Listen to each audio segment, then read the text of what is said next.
अस्सलामु अलैकुम।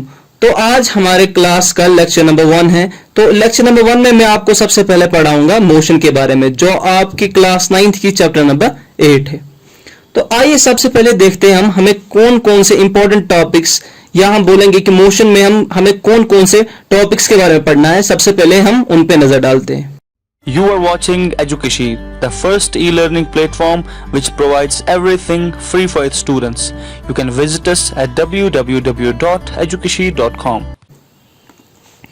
सबसे पहले हमें पढ़ना है about rest and motion.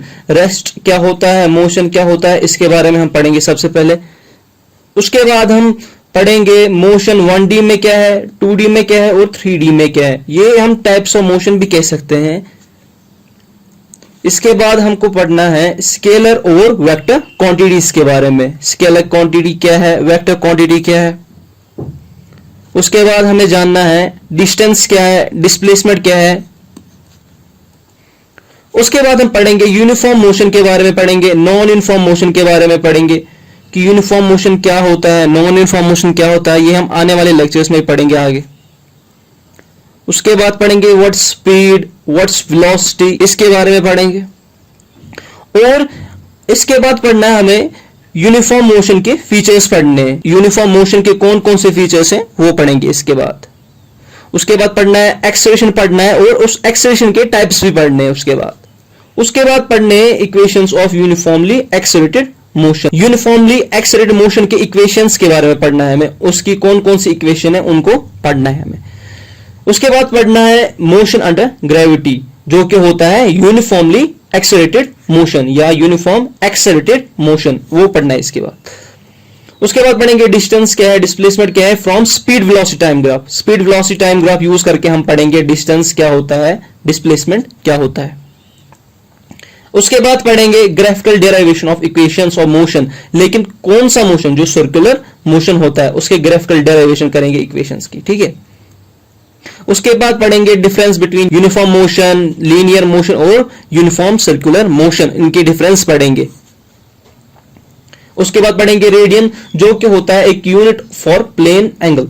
Angular displacement और एंगुलर वेलोसिटी भी पढ़ेंगे इसकी में, ठीक है। तो ये हमने देखा कि हमें मोशन में कौन कौन से टॉपिक्स पढ़ने हैं। तो सबसे पहले हमें चैप्टर मोशन में पढ़ना है what is rest and what is motion. तो सबसे पहले हम देखेंगे रेस्ट क्या है। हम कैसे कह सकते हैं कि कोई ऑब्जेक्ट रेस्ट में है या मोशन में है।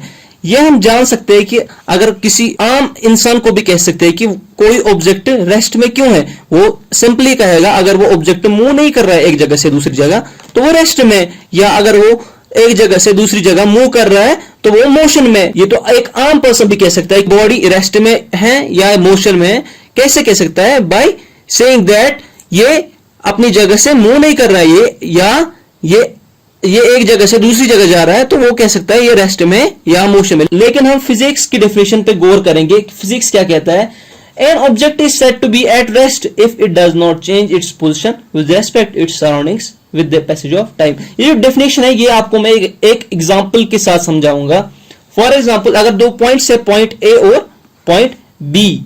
अगर कोई कार खड़ी है पॉइंट ए पे, वो अपनी पोजीशन या वो कोई डिस्टेंस मूव नहीं कर रही है फ्रॉम पॉइंट ए, वो पॉइंट ए से दूर नहीं जा रही है या कोई डिस्टेंस मूव नहीं कर रही है, तो हम कहेंगे ये जो कार है ये रेस्ट पे है, क्योंकि ये अपने डिस्टेंस मूव नहीं कर रही है। But with respect it is surrounding हम कहेंगे ए, क्योंकि ये ए से कोई भी डिस्टेंस मूव नहीं कर रही है, ठीक है। तो इसके बाद हम जानेंगे मोशन के बारे में। व्हाट इज मोशन, मोशन क्या है। फिजिक्स के हिसाब से अगर हम डिफिनेशन पे गौर करेंगे, a body is said to be in motion if its position change continuously with respect to the surroundings और with respect to an observer with the passage of time. हम सेम एग्जांपल लेंगे। अगर point A है और point B है, अगर point ए पे एक कार खड़ी है, अगर वो कार मूव कर रही है from point A two point be with the passage of time, time गुजरने के साथ वो ए से बी तक मूव कर रही है और उसने ए से कोई डिस्टेंस कवर किया बी तक, तो हम कहेंगे ये कार मोशन में है। इसके बाद हम पढ़ेंगे जो रेस्ट और मोशन है वो दोनों रिलेटिव टर्म्स है। रिलेटिव का मतलब क्या है ये मैं आपको एक एग्जांपल से समझाता हूं। फॉर एग्जांपल, अगर एक बस है उस बस में दो पर्सन्स बैठे हैं, पर्सन ए और पर्सन बी, और बाहर स्ट्रीट पे और एक पर्सन है जिसको हम सी से डिनोट करेंगे, और ये जो बस है ये मूव कर रही है, ये मूव कर रही है। अब ये जो सी है ये ऑब्जर्व कर रहा है इस बस को, उसके हिसाब से जो पर्सन ए है और पर्सन बी है वो दोनों मूव कर रहे हैं, तो उसके हिसाब से तो ये दोनों पर्सन मोशन में होंगे क्योंकि ये बस मूव कर रही है। अगर अब ऑब्जर्वर चेंज होगा, फॉर एग्जांपल अगर ये अब ऑब्जर्व करेगा, ए ऑब्जर्व करेगा, तो उसके हिसाब से तो बी रेस्ट में है क्योंकि ये तो उसी बस में बैठा है।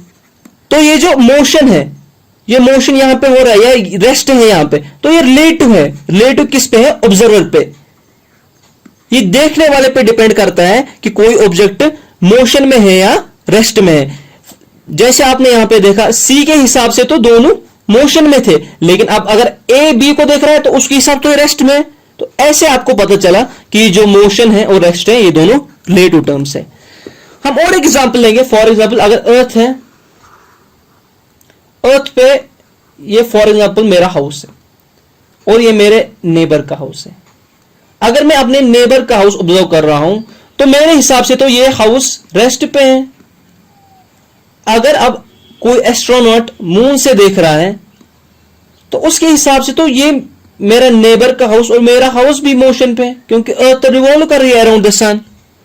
तो यहां भी हमने देखा जो मोशन है या रेस्ट है वो डिपेंड करता है ऑन द ऑब्जर्वर। ऑब्जर्वर कहां से देख रहा है? पहले तो मैं ऑब्जर्व कर रहा था मेरे नेबर के हाउस को, तो मेरे हिसाब से तो वो रेस्ट पे था, लेकिन अब जो एस्ट्रोनॉट देख रहा है मून से उसके हिसाब से तो ये मोशन में है। दैट्स वाई हम कह सकते हैं जो रेस्ट है और मोशन है ये दोनों रिलेटिव टर्म्स है। तो फिजिक्स में हम सबसे ज्यादा यूज करते हैं पॉइंट ऑब्जेक्ट। तो आइए हम देखते हैं पॉइंट ऑब्जेक्ट क्या है। Concept of point object. Point object क्या है? जो एक कंसेप्ट ऑफ पॉइंट ऑब्जेक्ट है ये आपको मैं एक एग्जांपल से समझाता हूं।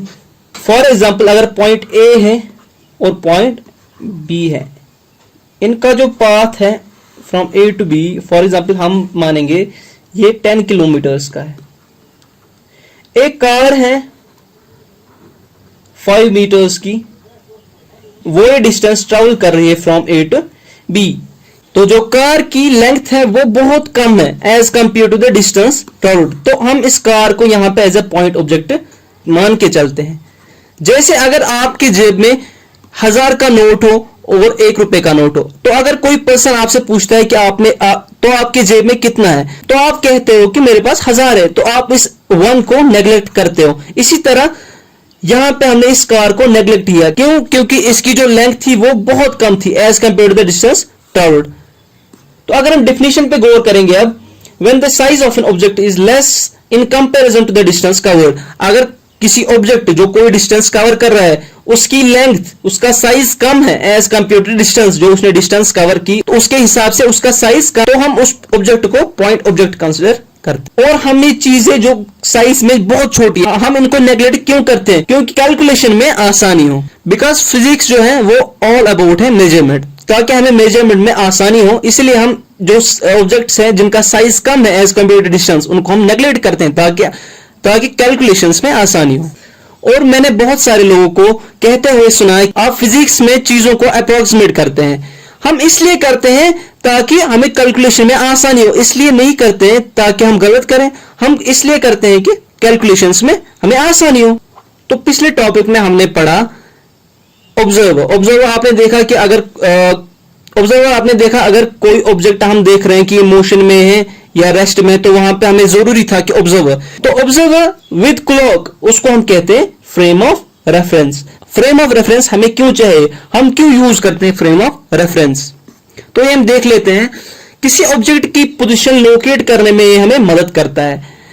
फॉर एग्जाम्पल अगर आपसे कोई कहेगा कि आपका घर कितना दूर है, लेकिन वो तो कहेगा किस जगह से कितना दूर है। जो किस जगह है वो फ्रेम ऑफ रेफरेंस है, हम उसको यूज करते हैं किस जगह से कितना दूर है। कोई तो ऐसा नहीं कहेगा कि आपका घर दूर है, लेकिन कहां से कितना दूर है वो उसको बोलना पड़ता है, कहां से, वो फ्रेम ऑफ रेफरेंस है। ठीक है, तो फ्रेम ऑफ रेफरेंस हम क्यों यूज करते हैं? इसलिए यूज करते हैं किसी पोजीशन की लोकेशन डिटेक्ट करने में। फॉर एग्जाम्पल, अगर मैंने अभी आपको एग्जाम्पल दी कि आप अगर कहां से कितना दूर है, अगर आप नहीं बोलेंगे कहां से कितना दूर है, अगर आप खाली इतना बोलोगे मेरा घर दूर है, तो वो तो कोई पोजीशन लोकेट नहीं करता है। जब आप बोलते हैं मेरा घर यहां से इतना दूर है, तो वो बोल रहा है कि इसका घर यहां से इतना दूर है, तो वो लोकेशन डिटेक्ट करता है। जो फ्रेम ऑफ रेफरेंस है, इसमें 3 कोऑर्डिनेट्स होते हैं, X axes, Y axes and Z axes.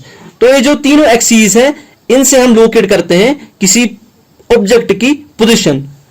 जो एक पोजीशन डिटेक्ट करनी होती है किसी ऑब्जेक्ट, ये हम करते हैं with the help of the coordinate axes. वो कोऑर्डिनेट एक्सीज तो हम 0 से स्टार्ट करते हैं, X axes, Y axes and Z axes.